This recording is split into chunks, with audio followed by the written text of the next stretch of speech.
Kisah Ibu Sambung, episode 7.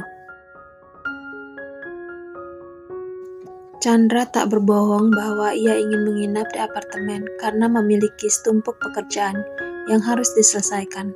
Namun, alasan utamanya adalah karena ia ingin menghindari kebersamaan dengan Camelia dalam kamarnya di kediaman keluarga Luksono. Chandra belum siap, terlalu banyak kenangan bersama Kinanti di sana.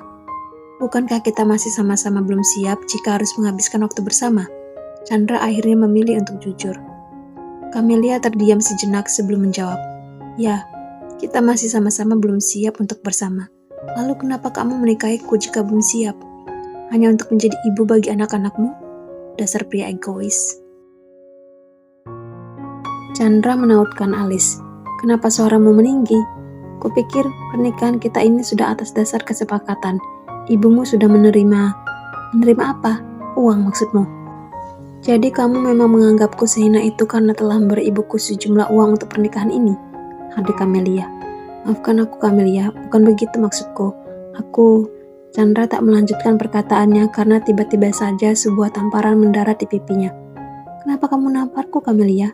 Tukas Chandra tak terima, karena kamu pantas mendapatkannya. Camelia mengatakan itu dengan mata berkaca-kaca seraya berlalu. Tanpa menghiraukan Chandra lagi, Camelia beranjak ke kamar mandi dan mengunci pintu dari dalam. Ia terisak di sana.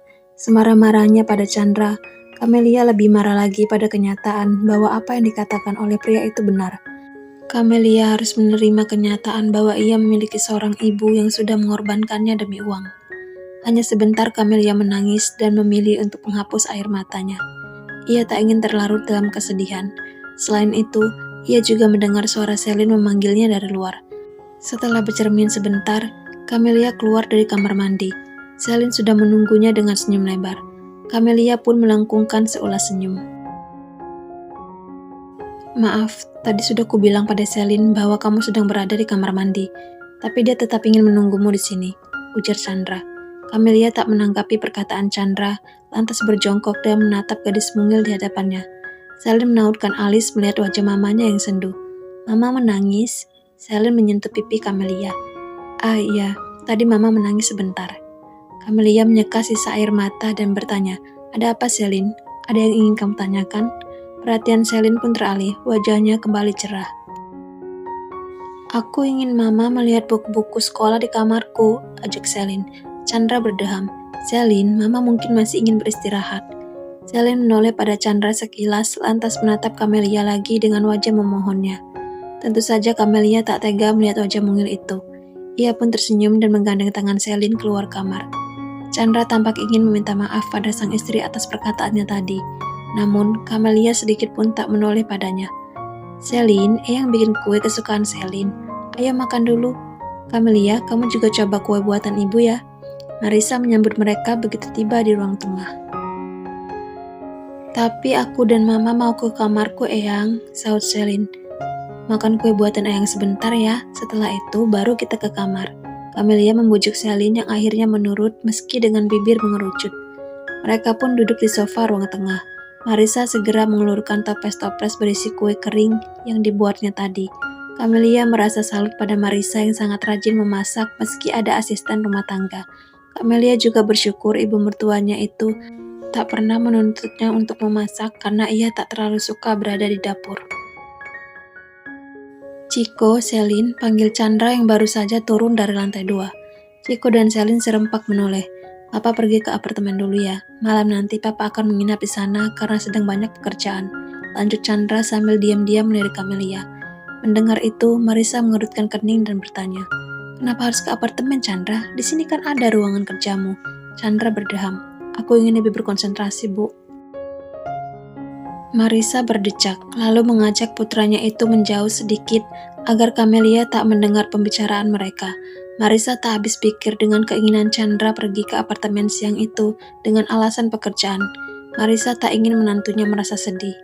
Chandra, kamu itu apa-apaan sih? Kamu masih pengantin baru, masa kamu tinggalkan istrimu dan menginap di apartemen? Omel Marisa dengan suara pelan. Bu, aku belum siap menghabiskan banyak waktu berdua dengan Camelia.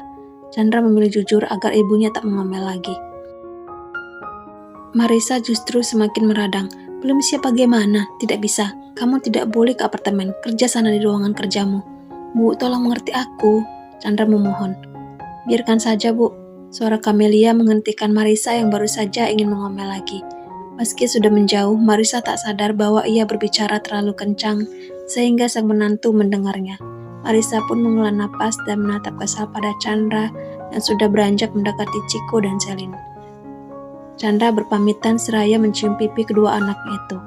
Chico dan Celine tak terlalu peduli karena sedang asyik menonton TV. Aku pergi dulu ya, Chandra menoleh pada ibu dan istrinya sebentar sembari membawa ransel berisi laptop dan dokumen pekerjaannya.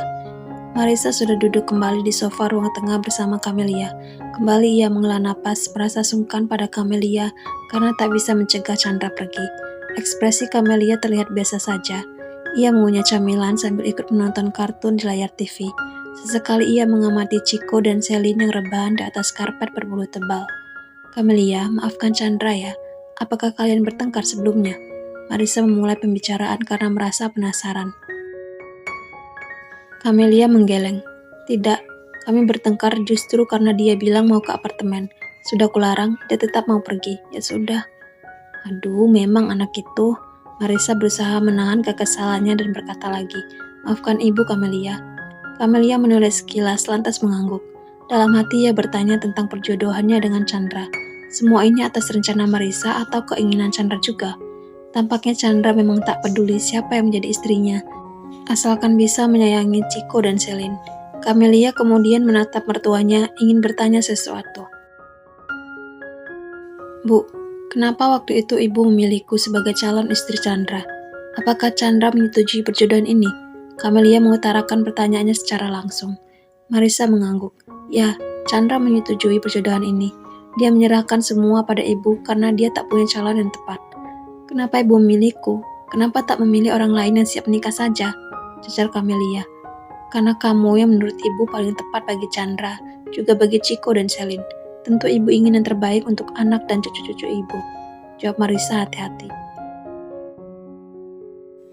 Tapi, apakah ibu tidak memikirkanku? Aku adalah korban dari perjodohan ini. Marisa terdiam beberapa lama sebelum menjawab. Maafkan ibu Camelia, tapi perjodohan ini juga sudah atas kesepakatan dengan mamamu. Cukup sampai di sana, Camelia tak berkata lagi. Ia kembali harus menerima kenyataan bahwa ini bukan hanya salah Chandra atau Marisa, tetapi juga Ratna, ibunya sendiri. Perlahan Camelia menghela napas panjang dan tercenung. Namun, lamunannya terhenti ketika melihat Chico dan Celine yang sudah berada di kedua sisinya dan memeluknya erat.